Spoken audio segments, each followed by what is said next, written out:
Dieu soit béni. 1864, le cimetière d'Apieto en région ajaxienne voit le jour.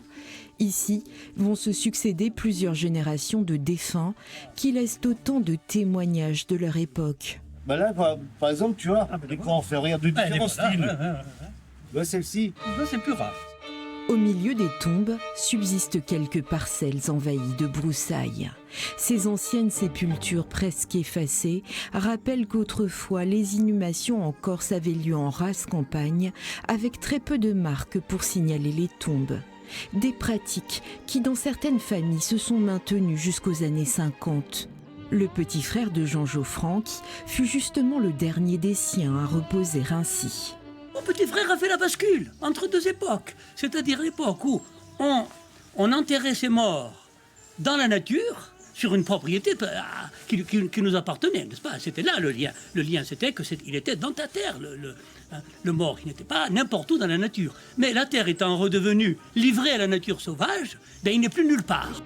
L'enterrement de ce jeune frère fut également entouré de croyances aujourd'hui disparues et issues du paganisme. Et parenthèse mais cocasse, abbiamo lampato aiadina, c'est-à-dire on avait jeté la poule. Jeter la poule, c'était un rite totalement oublié aujourd'hui, qui consistait, lorsqu'il y a eu dans les années qui précèdent, ou dans l'année qui précède un ou deux décès dans la famille, de jeter une poule, morte évidemment, sous les pas de ceux qui portent le cercueil, ou dans la fosse.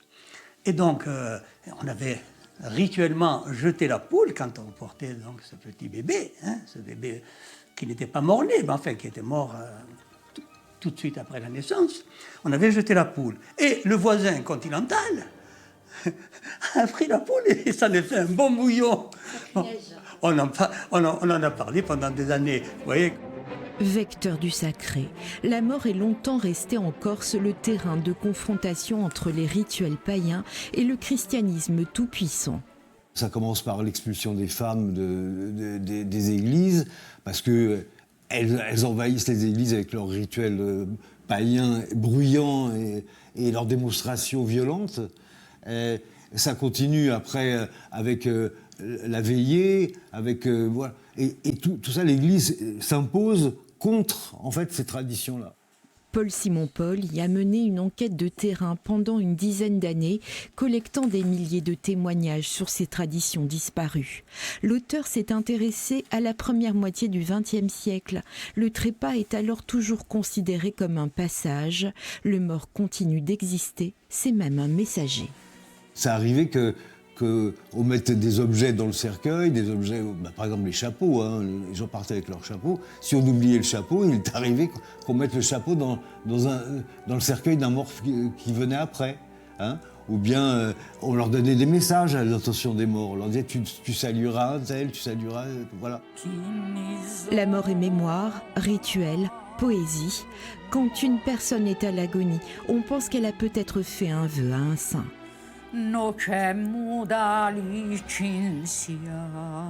quelqu'un disait t'as un voto addosso, elle a un vœu sur elle, on supposait que c'était ça, ce qui est la raison pour laquelle elle ne pouvait pas mourir, et quelqu'un disait oui, je me prends moi, et prenait le vœu et accomplissait le vœu à la place de la personne. Et à ce moment-là, la porte s'ouvrait et elle pouvait mourir.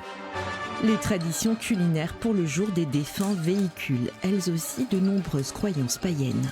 Antoine, prends le broche dans le frigidaire. Janine habite à Sartène. Chaque année, elle prépare les ciacce di morti avec un fromage particulier, le brochu passu.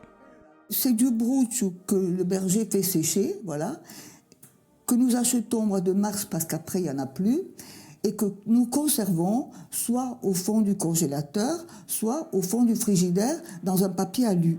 Des traditions culinaires variables selon les micro-régions insulaires. Parfois, on dépose sur la table une assiette de châtaigne ou les restes du repas du soir. Ce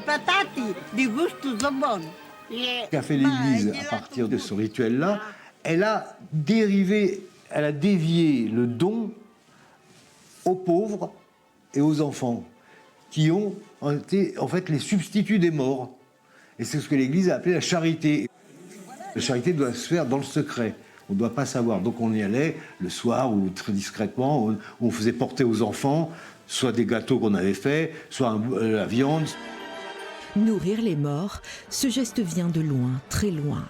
Les Romains mangeaient déjà sur les tombes pour honorer leurs défunts lors de la fête des Parentalia.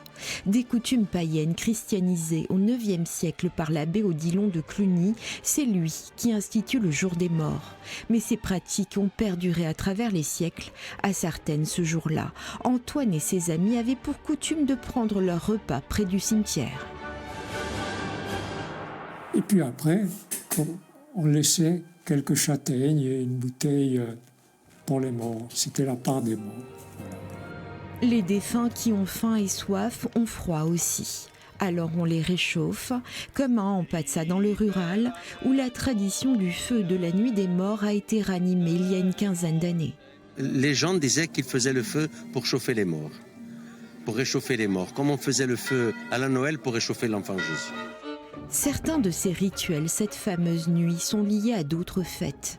Le 30 novembre en Corse, on célèbre la Saint-Andrille, une procession des enfants qui n'est pas sans rappeler Halloween.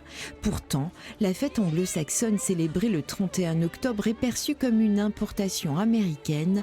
Elle n'est en réalité pas si étrangère à l'île. On a des témoignages. Les enfants allaient prendre des courges dans les jardins, quelquefois clandestinement, la nuit, ils allaient voler des courges. Ils les évidaient, ils mettaient une chandelle dedans et ils se promenaient avec, ou ils allaient les disposer le long des chemins pour faire peur aux gens. C'est tout à fait un rituel qui est un rituel celtique et qui nous vient probablement de Ligurie. C'est Halloween. Quant au partage du vin nouveau le jour des morts, il évoque aussi une autre fête de novembre en Corse, la Saint-Martine. C'était pour les morts qu'on entamait le vin, je dirais, distribution de gâteaux. C'est du vin qui n'est pas bouilli, qu'on prend sitôt qu'il est écrasé et qu'on met en bonbonne et on le garde jusqu'au mort. Ce télescopage des fêtes se retrouve ailleurs en Méditerranée. En Sicile, les morts qui sont accueillis font eux aussi des offrandes en retour. C'est une préfiguration de Noël. En Sicile, alors, là, c'est très ritualisé. Les morts viennent, on met les chaussures des enfants à la maison et les morts font des cadeaux aux enfants. Le matin, les enfants trouvent des cadeaux dans leurs chaussures. Ainsi, à travers ces fêtes aux racines païennes qui se mêlent et se répondent, la mémoire des morts se transmet.